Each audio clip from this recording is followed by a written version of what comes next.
Bonjour à tous, donc Gilles, agriculteur du Loiret. Aujourd'hui, il fait encore pas très beau dehors, donc on va faire un petit peu de travail d'atelier. Donc là, comme vous pouvez le voir derrière moi, j'ai rentré mon tracteur, mon deuxième tracteur. Donc ça, c'est un Fendt 815. Donc c'est le tracteur qui va tout faire. Le gros tracteur, c'est le deuxième tracteur. Le gros tracteur fait tout ce qui est semis, préparation du sol, tout ça. Et celui-là, il va faire tout le reste. Il va tirer la benne l'été, il va s'occuper des engrais, des traitements, et puis il va faire un petit peu de travail du sol quand l'autre est pris. Donc c'est un tracteur qui est assez polyvalent et j'ai pas mal de petites choses à lui faire. Première chose, je vais lui mettre un coupe-batterie parce que c'est des exigences que mon assurance me demande par rapport à mon bâtiment photovoltaïque. Donc on va lui mettre un coupe-batterie.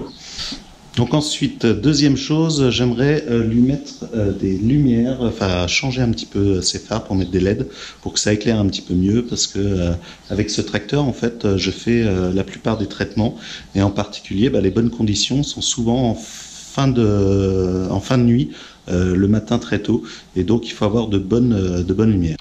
Donc ensuite, deuxième petite chose à faire. L'année dernière, on avait arraché un tuyau de la benne parce qu'il était passé sous la roue du tracteur et ça l'avait arraché. Et ça a un petit peu abîmé ici les connexions, donc ça, il faut que je le change. Ensuite, j'ai la vidange à faire sur le tracteur. Donc voilà, dernière chose à faire. Là, depuis quelques temps, on a rajouté le GPS, on a rajouté la coupure de tronçon, on a le boîtier pour la tonne à traiter. Et ça devient un petit peu le bazar, surtout avec tous les fils qu'on a là. Donc dernière chose à faire, j'ai réussi à faire quelque chose un petit peu mieux pour tous les fils et que ce soit moins la galère quand on déplace le boîtier du pulvérisateur. Donc voilà tout ce qu'il y a à faire. Maintenant on va se mettre au boulot. Donc première étape, là le tracteur est chaud, donc on va commencer par faire la vidange. Donc on vide toute l'huile et on va remettre de la nouvelle huile et un nouveau fil.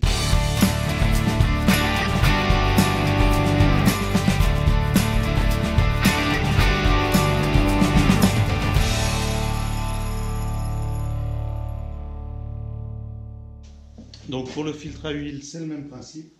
Donc il se trouve ici, on va l'ouvrir et puis donc le changer. Donc voilà un filtre neuf. Donc c'est des filtres, on va dire papier, qui sont là pour filtrer l'huile et toujours avoir une huile de bonne qualité.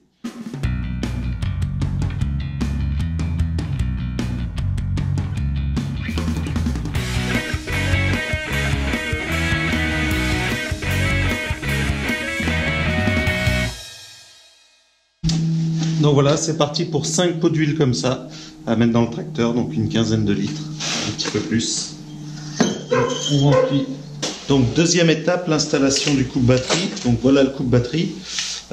Lorsque on retirera cette clé, la batterie sera coupée, il n'y aura plus de risque d'avoir un court-circuit ou d'avoir un problème sur le tracteur qui provoque un incendie.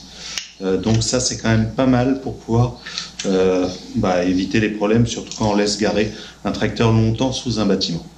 Donc j'ai trouvé la place où j'allais le mettre. Je vais le mettre au niveau de la marche ici. Il y a déjà un trou de fait, j'ai juste à faire les 2 trous de fixation pour pouvoir mettre 2 petits boulons et ça devrait passer sans problème avec cette poignée là et pas gêner si on veut monter. Et c'est juste à côté de la batterie, donc parfait. Donc maintenant je vais percer et puis on va installer tout ça. Alors voici la prise, là elle est décalée par rapport à la boîte. Donc on va démonter tout ça pour voir ce qui est tordu. Donc une fois démonté, on voit bien le souci. Celle-ci est tordue par rapport aux 3 autres. Donc je crois qu'il va falloir la changer. Je vais voir si j'en ai d'autres. Donc finalement je les ai détordus. Donc en fait c'était la plaque qui était un petit peu vrillée. Donc en démontant et en détordant, je pense que ça devra aller. On va faire un essai. Donc en plus des feux à LED que j'avais déjà mis il y a quelques mois à l'avant, j'en ai remis à l'arrière. Et là maintenant je vais mettre une rampe à l'avant. L'objectif est toujours le même. Il faut que lorsque je traite la nuit, je puisse voir aussi bien qu'en plein jour. Donc là je suis en train de faire le branchement des LED au-dessus. Donc je vais rajouter, je vais tirer un câble directement de la batterie. Ensuite utiliser un relais pour pouvoir mettre un interrupteur. Et ce relais va commander ce relais qui est ici va commander directement les LED. L'objectif, là, il y a 650 watts de vent, donc il faut directement puiser sur la batterie, sinon ça risque de... les câbles actuels des phares sont pas assez costauds pour pouvoir prendre une telle puissance d'un coup. Donc ça y est, la rampe est montée, donc on va essayer si ça marche. Et puis voir un petit peu ce que ça donne. Bon, dans l'atelier, on va pas voir grand-chose. Faudra que j'essaye la nuit. Donc normalement, ça devrait nous permettre, me permettre d'avoir une très bonne vision pour les traitements du mois de mai. On va allumer. Hop. Donc voilà. Première impression, ça éclaire pas mal. Ça éclaire même beaucoup. Donc, autre petit travail à faire aussi, dégripper le troisième point. Bien sûr, il y a un petit peu de rouille qui se met souvent sur le dessus. On est à la main, mais avant qu'il soit bloqué, surtout avant la période des engrais où il faut se atteler, dételer souvent, il faut absolument qu'il coulisse bien. Donc là, je vais tout démonter, nettoyer à la brosse en fer et puis remettre de la graisse pour que ça coulisse bien. Donc voici l'intérieur de la cabine une fois les câbles remis en place.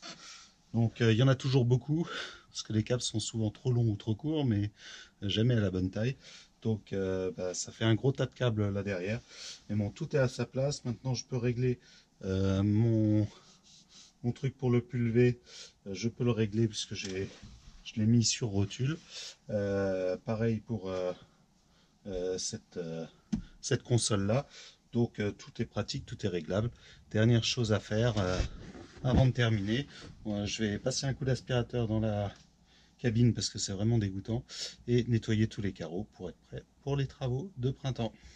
Donc voilà, cette vidéo est terminée, j'espère qu'elle vous a plu. Regardez, je ne sais pas si vous pouvez voir dehors, mais il neige. C'était une journée idéale pour pouvoir faire un petit peu de mécanique au chaud, enfin au chaud. Il ne fait pas très chaud dans mon atelier, mais au moins on est à l'abri. J'espère que cette vidéo vous a plu. N'hésitez pas à laisser un petit commentaire, un petit message.